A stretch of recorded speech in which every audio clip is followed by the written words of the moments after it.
Welcome everyone, and thank you for joining us today. We're Team 2 from MFIN24. I'm Ruby. We also have Bella, Parker, Eric, Tom, and Harsh in the team. Today we're excited to share with you our findings to MFIN Capstone project. The project aims to craft a profitable FX market investment strategy by blending fundamental and technical analysis with macroeconomic insights.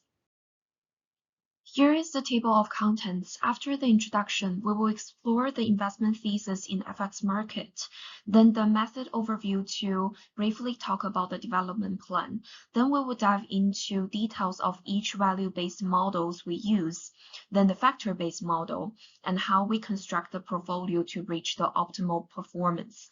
Last is the conclusion. First of all, why we choose the FX market. Foreign exchange is one of the largest and most liquid financial markets in the world, with a daily average trading volume exceeding 7.5 trillion in 2022. It presents unparalleled opportunities for investors. The market's high liquidity means investors can enter and exit positions almost instantaneously with negligible price impact. Also, as you can see on the graph, exchange rate has higher volatility compared to its price levels, offers a fertile ground for profitable short-term trades. Another notable feature of FX market is that it does not operate within the traditional confines of bull or bear markets and carries no risk of investment being delisted. These characteristics ensure accessibility and a continuous opportunity for profit regardless of general market condition, and provide a stable platform for investment. Despite the fact it's the most liquid global market, there are also tons of research and papers suggesting there is excess return in FX market.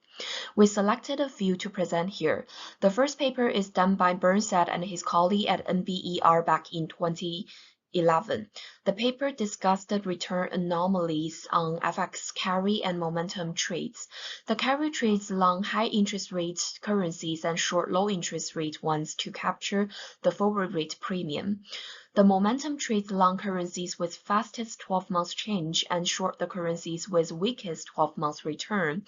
As shown in the graph on the right, both strategies have demonstrated positive Sharpe ratio, proving there is excess return in FX market. Additionally, our beloved Prof. Tom McCurdy published a paper back in 1992 discussing the existence of time-varying risk premium in FX market. Also, there is evidence that currency appreciation trends are more predictable in long run, usually aligned with the commodity price, central bank's monetary policy, inflation, and etc. Graphs on the right shows how Canadian dollar follows the trends of oil price in long run. Therefore, we believe that FX market is full of arbitrage opportunities, and we are confident that we can develop a profitable strategy to capitalize that. Here are the fundamental theories of FX market.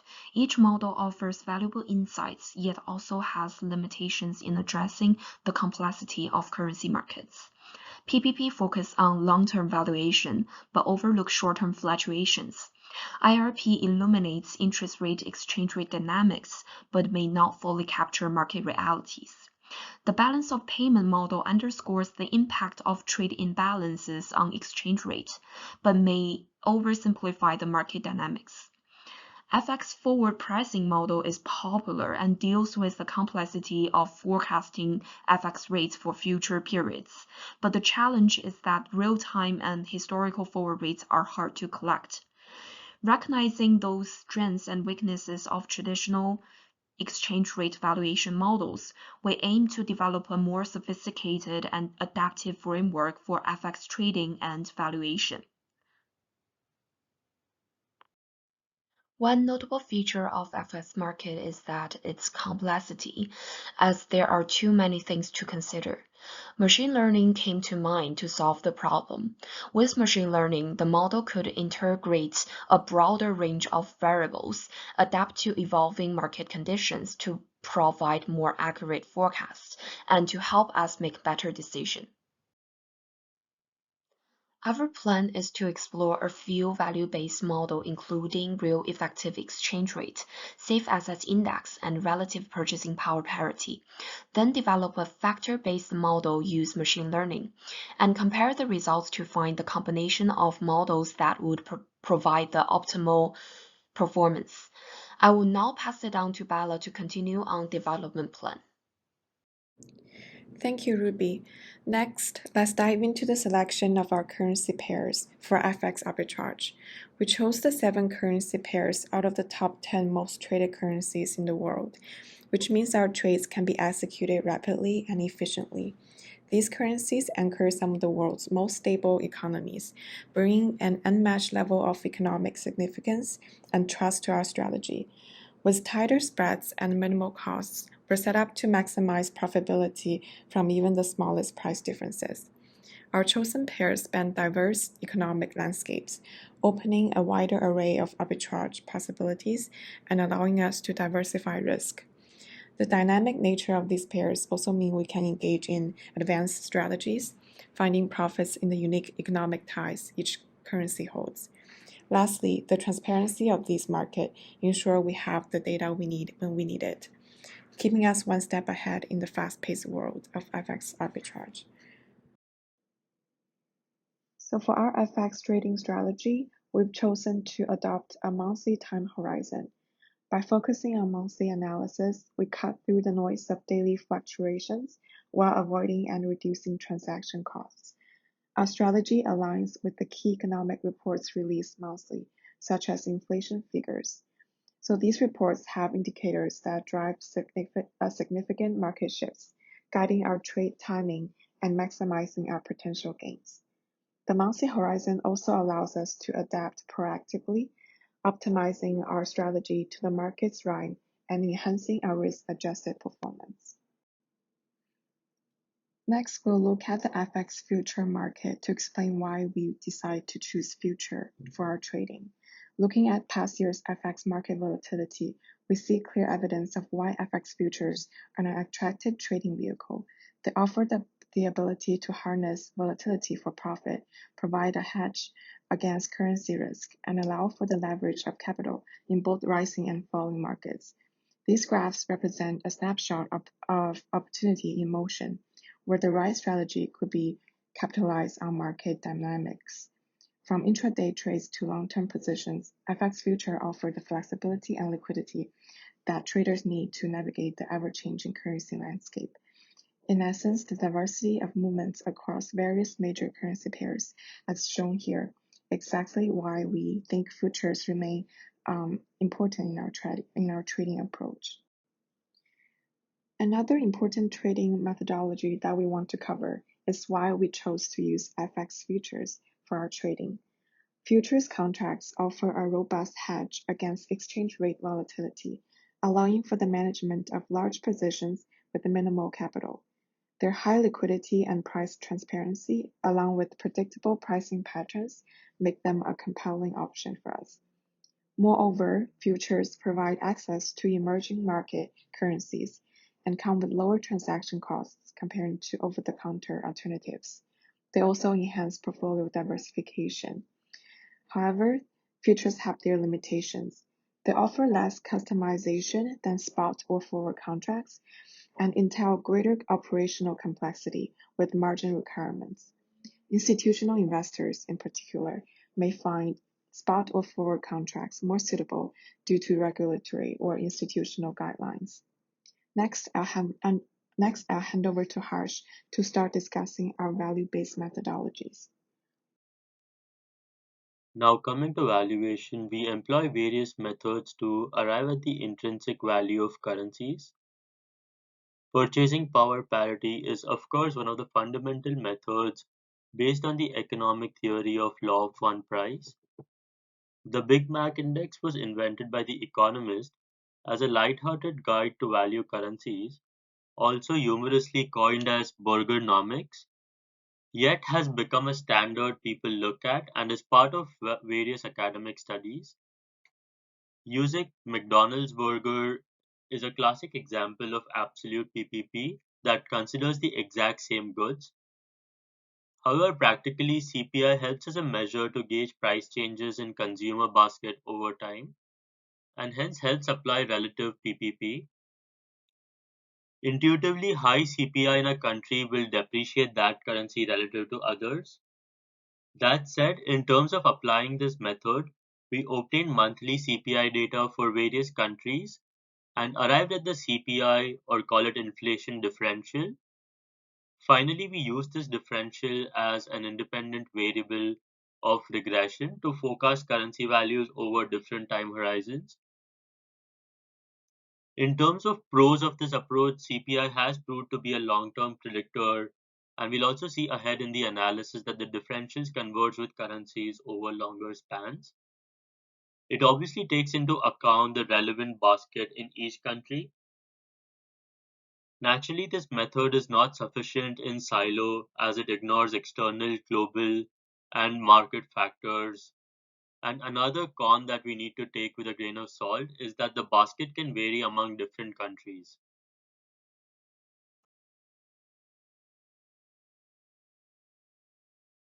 So on this slide, we conducted an analysis on New Zealand USD currency pair and compared it against the CPI differential of New Zealand versus US, both indexed at a value of 1 in the beginning of 1997.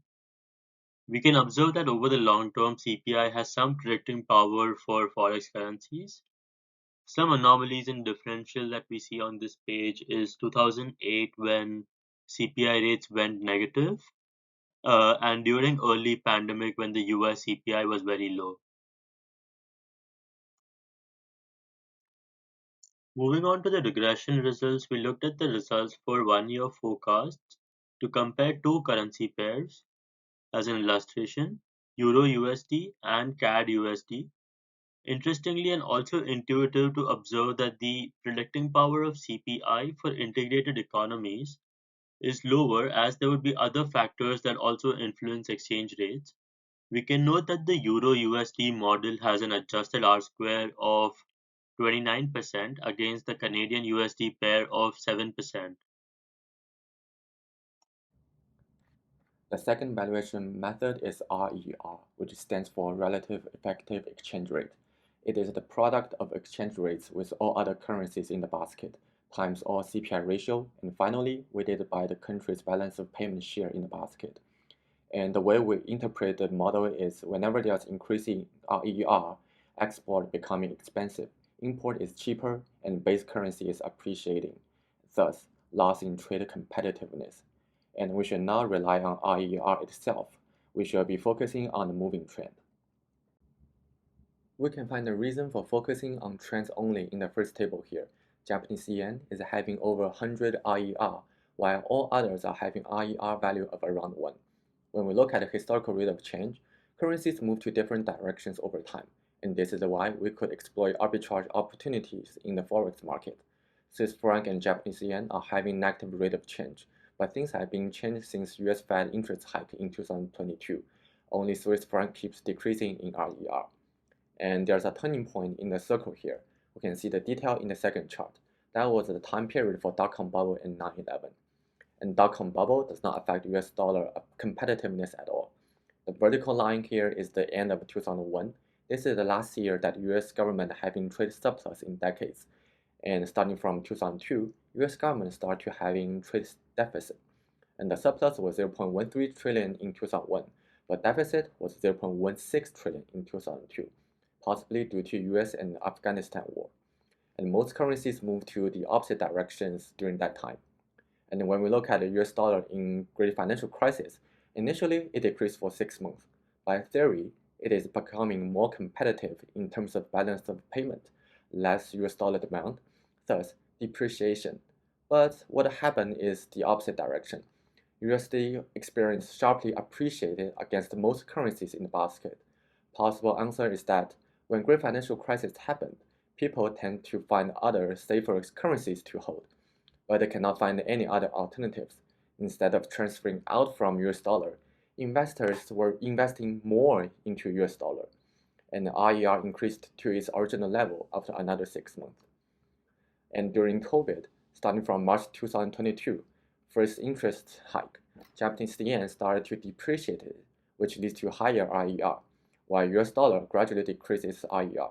Other currencies does not have other significant impact. Then we perform linear regression for backtesting. For example, we use rate of change of US dollar over SDR over 1 year as x t equals 0, and 3 months ahead RER as y t plus 3. And then we use forecasted result compared against actual value, and then perform another linear regression to check the predicting power over different time windows.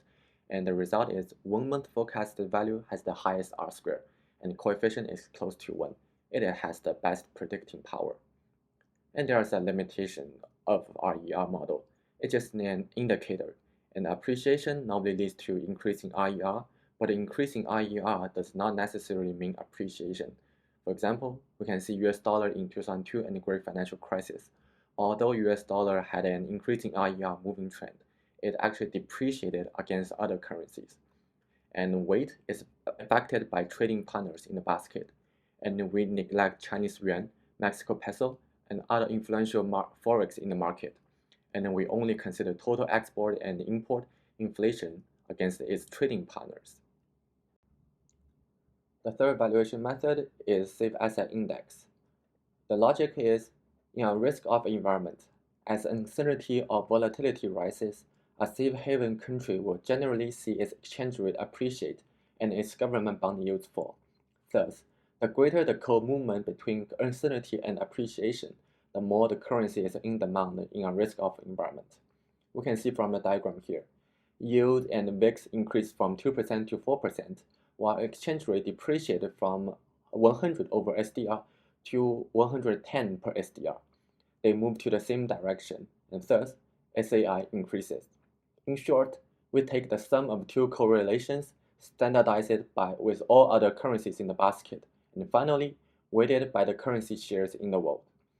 And positive SAI means currency depreciates when uncertainty rises, and negative SAI means currency appreciates when uncertainty rises. Similar to RER, we should be focusing on the moving trend rather than absolute value of SAI. We can see from the first chart here. US dollar will always be the safest currency in the world if we unscale the index value. Contrary to common sense, Japanese yen is having positive SAI and almost the riskiest currency with the highest standard deviation over the past 30 years, mainly contributed to the circle year in chart, 1995. Index value jumped up to 2 standard deviations above the mean. There were 2 events, Henshin earthquake, one of the deadliest earthquake disasters, and a sarin attack in Tokyo Station, the most terrifying terrorist attack in Japanese history. These two caused huge spike in terms of asset safeness, which distort the mean and standard deviation of Japanese SAI. And we equally weighted the index to have a better interpretation. Dot-com bubble. Even with dot-com bubble, SAI for US dollar was still negative, which means it's still a safe asset to hold. And there was sudden increase after 9/11. People started to questioning the safeness of US dollar, but it went back to the safety territory in May 2003. Great financial crisis. US dollar is not unsafe or not even risky at all. There was sudden decrease in SAI, meaning US dollar was the safest currency to hold, but it went back to its original level in the next 2 months. Possible reason is that there's no other options or safe assets in the world, as US dollar or US Treasury bill is the safest or risk-free asset, even though there's an ongoing financial crisis in US. And COVID. After interest hike in 2022 and the Russian invasion, US dollar SAI gradually decreases through time and it becomes safer, while almost all other, except Japanese yen, are becoming riskier. In terms of backtesting, we use EWMA to forecast conditional correlation. The starting point for variance is based on historical 1-year variance, and the final result is pretty much aligned with actual SAI, as we can see from the diagram here. And of course, there are some limitations in SAI. Similar to RER, it's just an indicator. Appreciation does not lead to decrease in SAI, or decreasing SAI doesn't necessarily mean appreciation. And we cannot ignore US dollar dominance effect, as we can see from unscaled diagram in the previous slide. And not all selected currencies have currency shares listed on IMF, and so that's why we have to make some assumptions. A lasso model is a type of regression analysis that performs both variable selection and regularization in order to enhance the model prediction accuracy and interpretability. A lasso model modifies the least squares objective function by adding a penalty term, which is the sum of the absolute values of the coefficients multiplied by a lambda parameter. This penalty term is known as L1 penalty. It has the effect of forcing some of the coefficient estimates to be exactly zero. As lambda increases, more coefficients are set to be zero and eliminated so that the model becomes simpler. On the other hand, as lambda decreases, the model becomes more complex but with higher explanatory power. The characteristics of the lasso model has proven especially useful in many applications, such as house price predictions, as demonstrated in our machine learning in business course.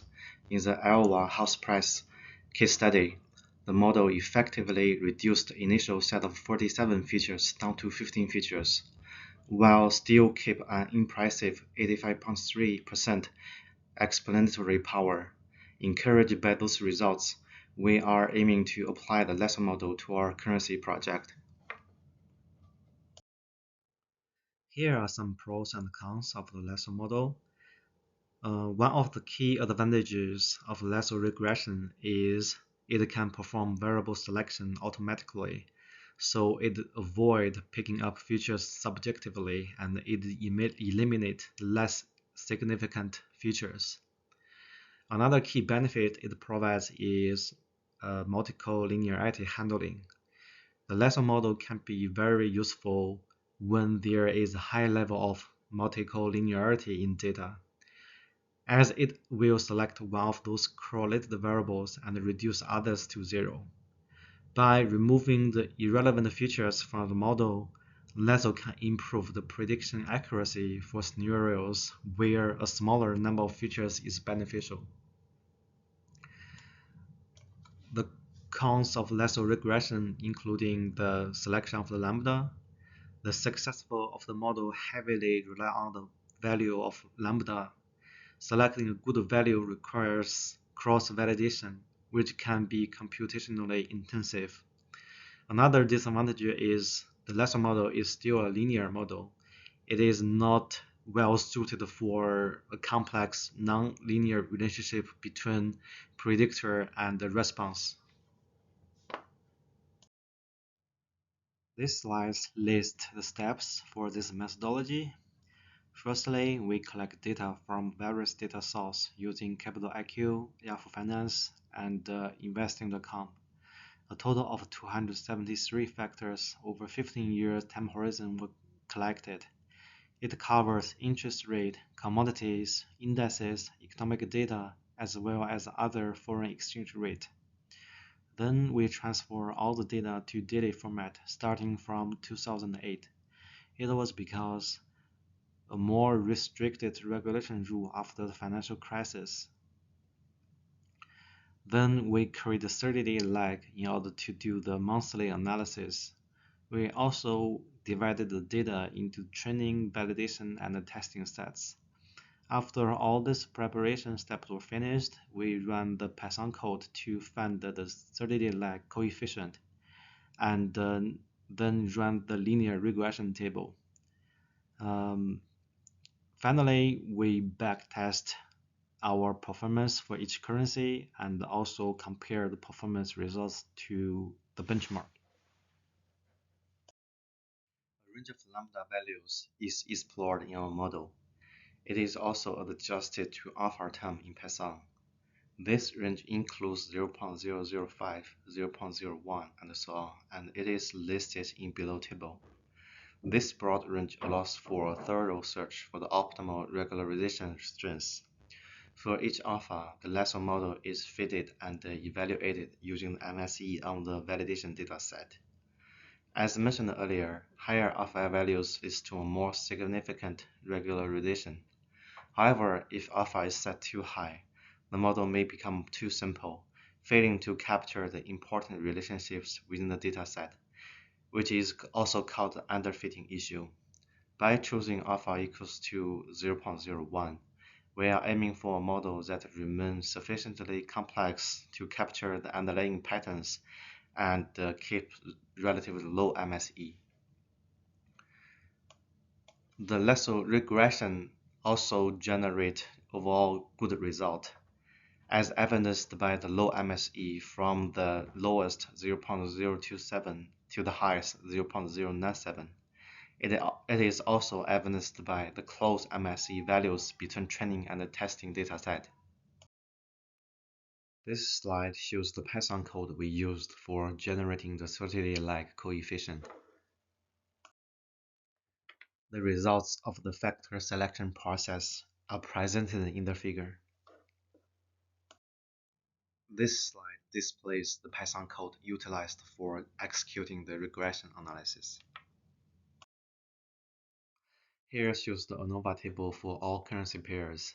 Each model shows a strong relationship between the dependent variable and the independent variables, indicated by the high R-square and adjusted R-square values. Overall, for all currency pairs, the R-square is over 90%. It is consistent with our alpha selection, as we picked the second lowest value. The significant F statistics for currency pairs confirm the importance of the independent variables in explaining variations in each currency pairs. In this slide, we use ANOVA table for the Canadian USD currency pair to illustrate the statistical details. The table indicates that the coefficients have low standard error values, which implies the estimates are precise and the sample statistics are likely representative of the population parameters. Furthermore, the substantial absolute value of the t-statistics suggests that the coefficients are significantly different from zero. This signifies that the predictors are likely exerting a genuine influence on the dependent variable. Now I will hand over to Tom for the next section. Thank you, Eric. Let's dive into how we can leverage the results from the lasso model to forecast currency movement and validate the model's performance through backtesting.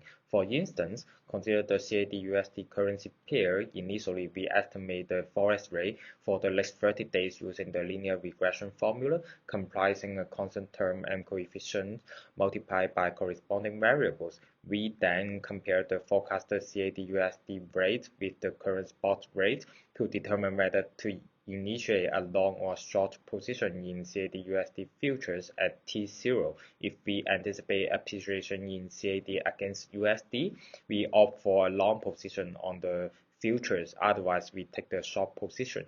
Finally, we monitor the spot forex rate over the next 30 days to calculate the actual gain or loss.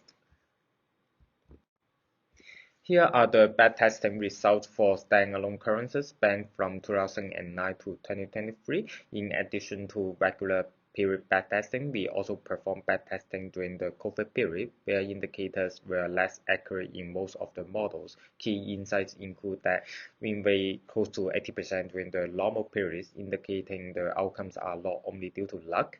JPY-USD currency pair exhibit the poorest performance, suggesting the model is not that effective for this currency pair compared to others.